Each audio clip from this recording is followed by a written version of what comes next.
सबसे पहले सभी को नमस्कार। जैसा कि मैंने बताया था निफ्टी फिफ्टी में कि ट्रायंगल खेल रहे हैं लोग, बायर्स को भी दोगा और सेलर्स को भी दोगा, और वैसे ही हो रहा है। और अब ये इन लोग जैसा मैंने बताया था कि स्विंग ट्रेडिंग में डाउन ट्रेंड जाना चाहिए, लेकिन 13,000 के यहाँ पे इतना तक तो आता है, लेकिन ये और ऊपर चले गया। तो ये अब मेरे हिसाब से फॉल्स ब्रेकआउट देने की तैयारी में है। जैसा आप देख रहे हैं, ये बिंदु लगाएंगे तो ये फॉल्स ब्रेकआउट दे सकता है। ये कोई कंफर्मेशन नहीं है। और मैं एक वीडियो में बताया भी था कि इजी मनी है जो ख़त्म हो गया, अब हार्ड पैसा है। यानी अब जाएगा डाउन जाएगा, ये बहुत सोच समझ के काम करना है। तो ये बाकी सब लोगों का, थोड़ा रिटेल लोगों के लिए थोड़ा तकलीफ का काम है। ठीक है। तो अब ये फॉल्स ब्रेकआउट क्यों हो सकता है, नहीं भी हो सकता है, ऐसा कोई बाय करके तभी आपको सतर्कता पूर्वक रहना है। तो ये फॉल्स ब्रेकआउट क्यों हो सकता है, मैं उसका कारण देता हूँ। ठीक है। जैसे ये निफ्टी बैंक है, ठीक है, तो इसके अंदर मैंने कुछ दिन पहले एक वीडियो बनाया था, उसमें बताया था ये बिंदु और लाइन ड्रॉ करके वीडियो भी बनाया था कि ये ब्रेकआउट देगा, और ब्रेकआउट देने का देखना होगा कि फॉल्स ब्रेकआउट तो नहीं दे रहा है। तो ये ऊपर गया और नीचे आके, और ज़्यादा ऊपर तक नहीं गया, फिर से नीचे गिरने की तैयारी में, तो फॉल्स ही ब्रेकआउट था ये। ठीक है। तो अभी इसके नीचे अब ये नया ब्रेकआउट दे रहा है। मैं आपको दिखा देता हूँ,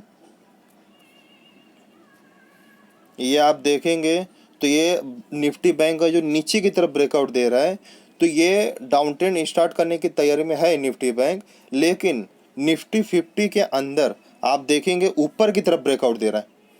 तो दोनों है जो चलना चाहिए सेम टू सेम।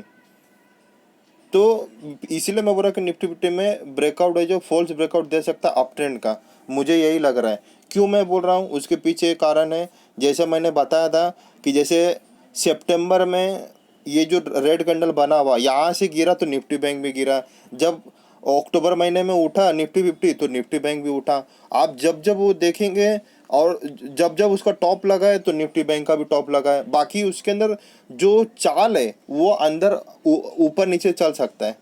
कहने का मतलब निफ्टी फिफ्टी ज़्यादा चलेगा तो निफ्टी बैंक कम चलेगा, ऐसा हो सकता है। लेकिन दोनों का शुरुआत एक ही तरफ चलता है, और डाउन ट्रेंड पे एक ही तरफ होता है। तो निफ्टी बैंक है जो डाउन ट्रेंड दिखा रहा है और नीचे की तरफ ब्रेकआउट दिखा रहा है, और निफ्टी फिफ्टी ऊपर की तरफ ब्रेकआउट दिखा रहा है। तो आपको सतर्कतापूर्वक ध्यानपूर्वक काम करना है कि इसमें क्या करना है। और मेरे हिसाब से ये फॉल्स ब्रेकआउट ही देगा निफ्टी फिफ्टी, मुझे यही लग रहा है। और मैंने पहले भी कुछ दिन पहले वीडियो बनाया था, ये आप देखेंगे इसके अंदर, ये जो 23 नवंबर को वीडियो बनाया था, इसके अंदर आप देखेंगे तो।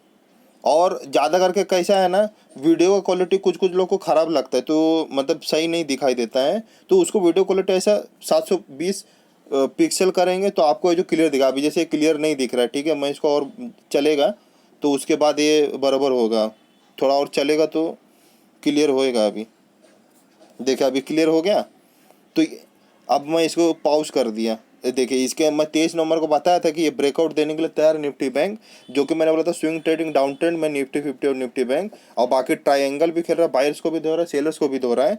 तो वो तो आपको दिख ही रहा होगा। और बाकी उसमें से देख रहा हूँ तो बराबर से स्विंग ट्रेडिंग का डाउन ट्रेंड दिखा नहीं रहा था, तो भी फिर बाद में जो देखा तो अप ट्रेंड दिखाने लगा निफ्टी बैंक में, यानी यहाँ से ब्रेकआउट दे सकता है। तो मैं इसीलिए बोला कि सतर्कता रहना। तो उसके अंदर सही में ब्रेकआउट दिया, लेकिन फॉल्स ब्रेकआउट हो, क्योंकि ज़्यादा समय तक सस्टेन नहीं रह पाया निफ्टी बैंक।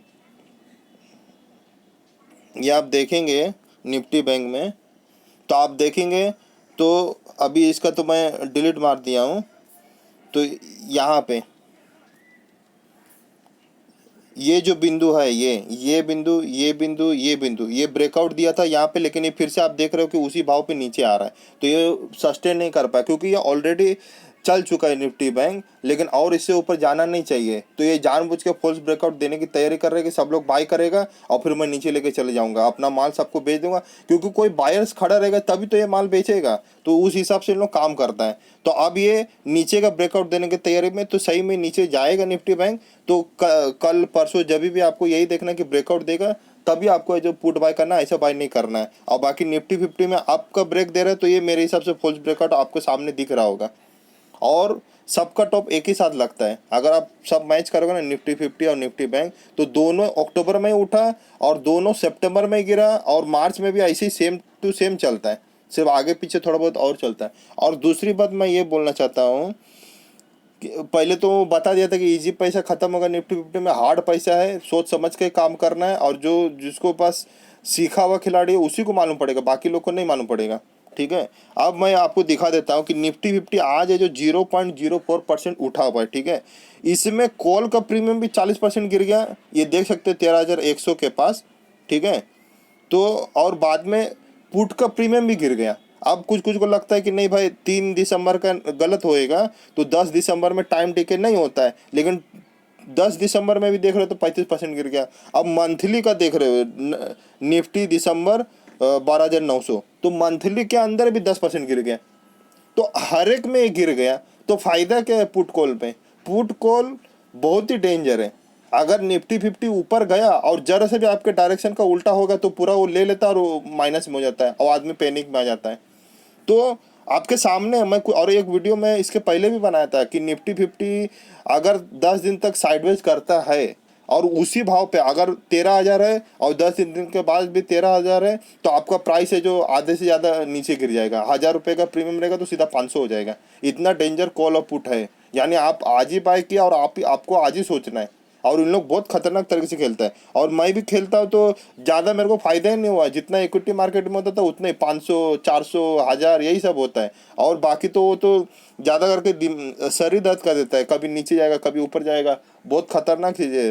तो मेरे हिसाब से लॉन्ग टर्म और स्विंग ट्रेडिंग खेलेंगे तो आपको फ़ायदा होगा, और निफ्टी ईटीएफ में खेलेंगे तो फ़ायदा होगा।